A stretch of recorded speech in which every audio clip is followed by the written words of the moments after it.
नमस्कार दोस्तों, भजन भक्ति चैनल में आपका स्वागत है। बोलिए हनुमान जी महाराज की जय। भक्तों, आज हम आपको इस चैनल के माध्यम से मंगलवार व्रत की कथा सुनाने के लिए आए हैं। मंगलवार की व्रत कथा के सुनने मात्र से हनुमान जी महाराज की कृपा आपके ऊपर बरसती है और इसके साथ ही साथ श्री राम का आशीर्वाद भी आपको प्राप्त होता है। कहानी यदि पसंद आए तो कमेंट बॉक्स में जय बजरंगबली अवश्य लिखिएगा। तो चलिए कहानी आरंभ करते हैं। व्यास जी बोले, एक समय नैमिषारण्य तीर्थ में 88,000 ऋषि मुनि पुराणों के ज्ञाता श्री सूत जी के पास एकत्र हुए। शौनक आदि ऋषि बोले, हे महामुनि, आपने अनेक पुराणों की कथा सुनाई है। आप कृपा करके ऐसा व्रत और कथा बताएं जिसके करने से संतान की प्राप्ति हो तथा मनुष्यों को रोग, शोक, अग्नि, सर्प आदि का भय ना हो, क्योंकि कलयुग में जीवों की आयु कम है। इस पर भी यदि उन्हें रोग आदि घेरे रहेंगे तो वो प्रभु का ध्यान कैसे कर सकते हैं। तो सूत जी बोले, हे मुनियों, आपने बहुत ही सुंदर कथा पूछी है। मैं श्री भगवान कृष्ण और युधिष्ठिर का संवाद तुम्हारे सामने कहता हूँ, ध्यान पूर्वक सुनो। एक समय पांडवों की सभा में श्री कृष्ण जी बैठे हुए थे। युधिष्ठिर ने भगवान श्री कृष्ण से प्रश्न किया, भगवान गोविंद, वैसे तो आपने मुझे अनेकों कथा सुनाई है, परंतु कृपा करके कोई ऐसा व्रत या कथा बताएं जिसके करने से मनुष्य को पुत्र की प्राप्ति हो। बिना पुत्र के जीवन व्यर्थ है और बिना पुत्र व्यक्ति नरकगामी होता है और पिता ऋण से छुटकारा नहीं मिल पाता। अतः आप पुत्रदायक व्रत बताएं। श्री कृष्ण भगवान बोले, हे राजन, मैं एक प्राचीन इतिहास सुनाता हूँ, ध्यान देकर सुनो। कुंदनपुर नामक एक नगर था जिसमें एक ब्राह्मण रहता था। भगवान की कृपा से उसके पास सब कुछ था, फिर भी वह दुखी रहता था क्योंकि ब्राह्मण की कोई संतान नहीं थी। ब्राह्मण की पत्नी सुनंदा पतिव्रता स्त्री थी, भक्ति पूर्वक हनुमान जी की आराधना करती थी, मंगलवार के दिन व्रत करती थी और अंत में भोजन बनाकर हनुमान जी का भोग लगाने के बाद ही भोजन करती थी।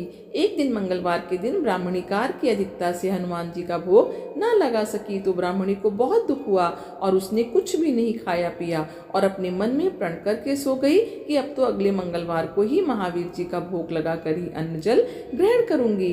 ब्राह्मणी रोजाना भोजन बनाती थी परंतु स्वयं भोजन नहीं करती और मन ही मन श्री हनुमान जी महाराज की आराधना करती रहती थी।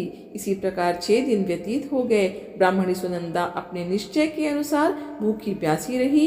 मंगलवार को सुनंदा प्रातः काल ही मूर्छित होकर गिर पड़ी। इसी भक्ति के प्रभाव से हनुमान जी महाराज प्रसन्न हो गए और प्रकट होकर बोले, मैं तेरी भक्ति से प्रसन्न हूँ, तू वर मांग। सुनंदा बोली, हे प्रभु, मेरे कोई संतान नहीं है, कृपया करके पुत्र व पुत्री कन्या प्रदान करें, आपकी अति कृपा होगी। श्री महाराज जी बोले, तेरी इच्छा पूर्ण होगी, जा तेरे घर में एक कन्या पैदा होगी और उसके अष्टांग रोज सोना दिया करेंगे। इस प्रकार से कहकर महावीर जी अंतर्ध्यान हो गए। ब्राह्मणी बहुत ही प्रसन्न हुई, सभी समाचार अपने पति को कह सुनाया।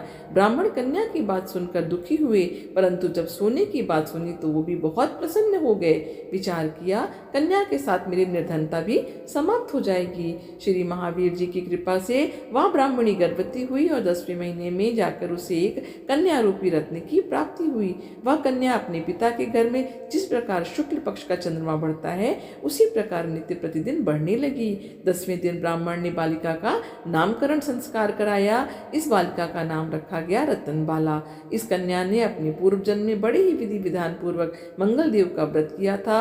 रत्नबाला का अष्टांग बहुत सारा सोना देता था और उस सोने से वह ब्राह्मण बहुत ही धनवान हो गया, जिससे उस ब्राह्मण को बहुत ही मद तथा अभिमान हो गया। सुनंदा ने देखा कि उसकी पुत्री विवाह के योग्य हो गई है तो उसने अपने पति ब्राह्मण देवता को अत्यंत प्रसन्न देखकर बोली, हमारी पुत्री रत्नबाला विवाह के योग्य हो गई है स्वामी, अतः आप कोई सुंदर और योग्य वर देखकर उसका विवाह कर दें। ब्राह्मण बोला, अभी तो रत्नावली 10 वर्ष की है और देख, मैंने तो 16-16 साल की कन्याओं के विवाह करवाए हैं, अभी जल्दी ही क्या है। ब्राह्मणी बोली, आपको तो लोभ अधिक हो गया है। ब्राह्मणी की ये बात सुनकर ब्राह्मण बोला, अच्छा, कल मैं अवश्य ही लड़का देखने के लिए जाऊंगा और दूत को भेजूंगा। दूसरे दिन ब्राह्मण ने अपने दूत को बुलाया और कहा, जैसी सुंदर मेरी कन्या है वैसा ही कोई सुंदर वर तलाश करो। दूत ने अपने स्वामी की आज्ञा पाकर एक बहुत सुंदर ब्राह्मण बालक को देखा। बालक देखने में सुंदर था तथा ब्राह्मणों के सभी गुण इस बालक में थे। बालक का नाम सोमेश्वर था। दूत ने आकर ब्राह्मण को उस बालक के बारे में बताया। ब्राह्मण ने सोमेश्वर को देखकर पूरे विधि विधान से अपनी पुत्री का विवाह उसके साथ करवा दिया और कन्यादान में बहुत सारा धन दिया। ब्राह्मण ने विधि पूर्वक कन्यादान करके अपने को बहुत भाग्यशाली माना। विवाह के बाद ब्राह्मण को यह ध्यान आया कि विवाह के बाद कन्या अपने ससुराल चली जाएगी तो जो मेरे लिए सोना इस कन्या से मिलता था वो अब मुझे नहीं मिलेगा। मेरे पास जो धन था वो तो इसके विवाह में खर्च हो गया और जो कुछ भी है वह कुछ समय के बाद समाप्त हो जाएगा। इस कन्या का विवाह करके तो मैंने बहुत बड़ी गलती की है। अब मुझे कुछ ऐसा उपाय करना चाहिए जिससे यह कन्या मेरे घर में बनी रहे और अपने ससुराल ना जाए। ब्राह्मण इसी पर विचार करते करते रात भर सोया तक नहीं। उसने विचार किया कि जब कन्या को लेकर सोमेश्वर अपने घर के लिए जाएगा तो वो छिपकर मार्ग में उसका वध कर देगा और अपनी कन्या रत्नबाला को अपने घर के लिए ले आएगा और फिर उसे नियमित रूप से सोना मिलता रहेगा और इस समाज का कोई मनुष्य उसे दोष भी नहीं दे सकेगा। फिर प्रातः काल हुई। ब्राह्मण और ब्राह्मणी ने जमाई तथा पुत्री को खूब सारा धन देकर विदा किया। सोमेश्वर अपनी पत्नी रतनबाला को ससुराल से लेकर अपने घर को चल दिया। मार्ग में ब्राह्मण लोभ के वशीभूत होकर छिपा हुआ था कि जमाई को मारकर वो रतनबाला को फिर अपने घर ले जाए जिससे उसे अष्टांग सोना मिलता रहे।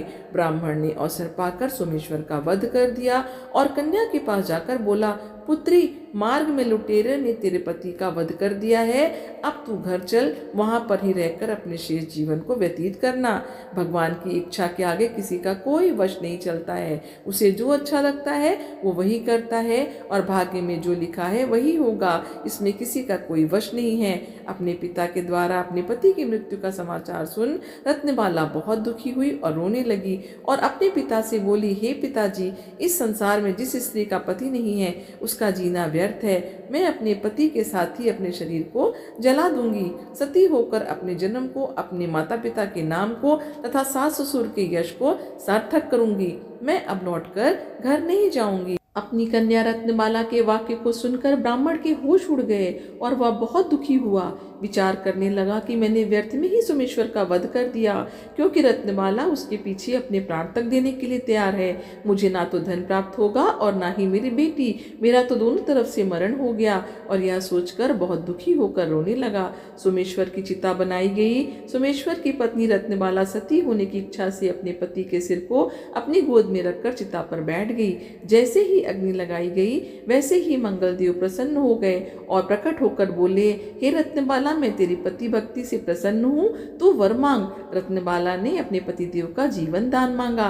मंगलदेव बोले, रत्नबाला, तेरा पति अजर अमर और महाविद्वान हो जाएगा और जो भी कुछ तेरी इच्छा हो वो मांग। रत्नबाला बोली, हे ग्रहों के स्वामी, यदि आप मुझ पर प्रसन्न हैं तो मुझे यह वरदान दीजिए, जो आपका मंगलवार के दिन प्रातःकाल लाल पुष्प और लाल चंदन से पूजन कर आपका स्मरण करे, उसको रोग और व्याधि कभी ना हो, स्वजनों से कभी भी वियोग ना हो और सर्प, अग्नि तथा शत्रुओं का भय कभी न सताए।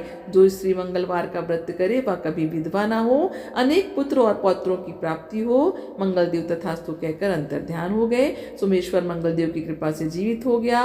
रत्नबाला अपने पति को प्राप्त कर बहुत ही प्रसन्न हुई और मंगलवार का व्रत प्रत्येक मंगलवार को कर व्रत राज और मंगलदेव की कृपा से इस लोक में अनेक प्रकार के सुख भोग कर अंत में पति के साथ स्वर्ग लोक को चली गई। प्रेम से बोलिए हनुमान जी महाराज की जय।